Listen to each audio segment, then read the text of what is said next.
തിരുവനന്തപുരത്തെ nymphs Medicity Neyyattinkara ഹോസ്പിറ്റലിലെ nursing വിദ്യാർത്ഥിനികളും അതുപോലെ നമ്മുടെ ടീച്ചേഴ്സും വൈസ് പ്രിൻസിപ്പൽ മാഡവും ആണ് ഇവിടെ വന്നത്. അപ്പൊ ഞങ്ങൾക്ക് യൂത്ത് റെഡ് ക്രോസ് യൂണിറ്റ് എന്ന് പറയുന്ന ഒരു യൂണിറ്റ് ഉണ്ട്. ഞങ്ങള് ആ നെയ്യാറ്റിൻകര വാർഡിലെ എല്ലാ കിടപ്പ് രോഗികൾക്കും ഞങ്ങളുടെ ക്ലാസ് സമയം കഴിഞ്ഞിട്ട് ഞങ്ങള് ബേസിക് ആയിട്ടുള്ള ട്രീറ്റ്മെന്റ് ഇതുപോലെ BP, ഷുഗർ എല്ലാം ഞങ്ങൾ ചെയ്യുന്നുണ്ട്. അതിന് ഞങ്ങൾക്ക് ഞങ്ങളുടെ മാനേജിംഗ് ഡയറക്ടർ ഫൈസൽ ഖാൻ സാറാണ് എല്ലാ പിന്തുണയും തരുന്നത്. അപ്പൊ അതുപോലെ തന്നെ സാറ് ഞങ്ങളോട് പറഞ്ഞു, നിങ്ങൾ ഇത്രയും ചെയ്യുമല്ലേ, നിങ്ങളൊരു ട്രിപ്പ് പ്ലാൻ ചെയ്യൂ എന്ന് പറഞ്ഞപ്പോ ഞങ്ങള് വാഗമണിലോട്ട് പോകുന്ന ഒരു വഴിയാണിത്. അപ്പൊ ഞങ്ങള് ഒരു റെഡ് ക്രോസ് വോളണ്ടിയേഴ്സ് എന്ന നിലയ്ക്ക് ഞങ്ങൾക്ക് ഒരിക്കലും വെറുതെ ഒരു ട്രിപ്പ് എൻജോയ് ചെയ്യാൻ കഴിയില്ല. അപ്പൊ അതുകൊണ്ട് ഞങ്ങൾക്ക് എന്തെങ്കിലും ഞങ്ങളുടെ ഒരു കോൺട്രിബ്യൂഷൻ എന്തെങ്കിലും എവിടെയെങ്കിലും ചെയ്യണം എന്നുള്ള ഒരു ഇതിലാണ് ഞങ്ങൾ ഈ സ്നേഹക്കൂട് തിരഞ്ഞെടുക്കുന്നതും ഇവിടെ വന്ന് നിങ്ങൾക്ക് നിങ്ങളെ ഇത്രയും കാണാനും അതുപോലെ തന്നെ ഇടപെടാനും നിങ്ങൾക്കുള്ള പ്രാഥമികമായിട്ടുള്ള ചില കാര്യങ്ങളൊക്കെ നിങ്ങൾക്ക് പറഞ്ഞു തരാനും സാധിച്ചത് വളരെ ഭാഗ്യമായിട്ട് കാണുന്നു.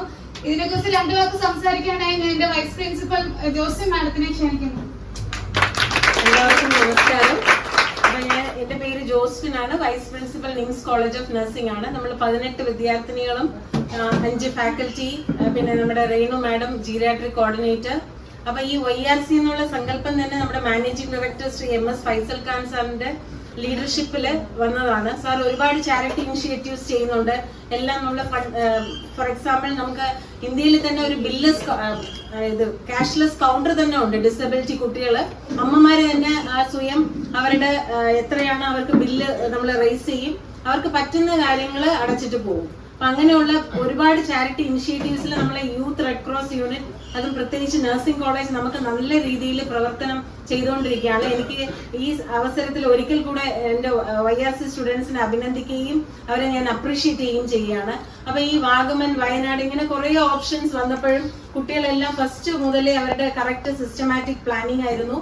അപ്പൊ നമുക്കിങ്ങനെ വെബ്സൈറ്റിൽ നമ്മൾ സെർച്ച് ചെയ്തപ്പോ കുറെ ഇങ്ങനെ ഓൺ ദ വേയിൽ നമുക്ക് കുറെ അഭയമന്ദിരങ്ങള്, ഓർഫനേജ്, ഇങ്ങനെ ട്രൈബൽ വില്ലേജ് ഇങ്ങനെയൊക്കെ നമ്മൾ നോക്കിയപ്പം ഏറ്റവും നമുക്ക് ചെയ്യാൻ പറ്റുന്നത് ഈ സ്നേഹക്കൂട്, ആ വാർത്തയിൽ തന്നെ ആ സ്നേഹം അല്ലെ, അങ്ങനെ നമ്മൾ ആദ്യം ഒരു സ്നേഹയാത്ര എന്നായിരുന്നു ഫ്ലെക്സ്. പിന്നെ നമ്മൾ വിചാരിച്ചത് മെഡിക്കൽ ക്യാമ്പയിൻ ടൂർ എന്നുള്ള ഒരു കോൺസെപ്റ്റിൽ നമ്മൾ എടുത്തു. അപ്പൊ നമുക്ക് ശരിക്കും ഒരു കമ്മിറ്റ്മെന്റ് ആയിട്ട്, ഒരു കമ്പാഷനായിട്ട് നമുക്ക് ഈ രാവിലെ തന്നെ എത്തിപ്പെടാനും നമുക്ക് എല്ലാം വേണ്ടിയിട്ടുള്ള ഇവിടത്തെ ഹെൽപ്പ്. ആ മാഡത്തിന്റെ പേര് നിഷ അല്ലെ, നിഷ മാഡത്തിനെ ആയിരുന്നു ഞാൻ ആദ്യം കോണ്ടാക്ട് ചെയ്തത്.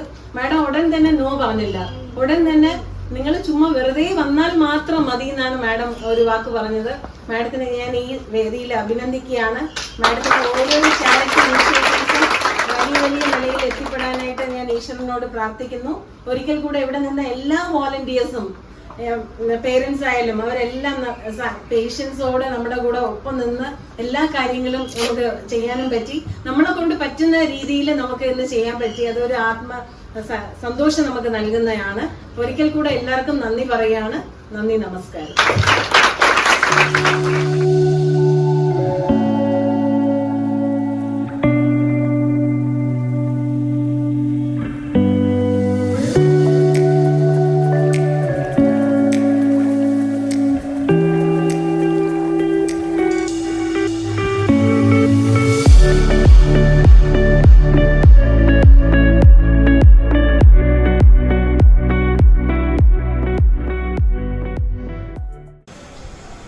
മക്കളെ വെല്ലൂടെ നട്ടിട്ട് വേണേ പോവാന്.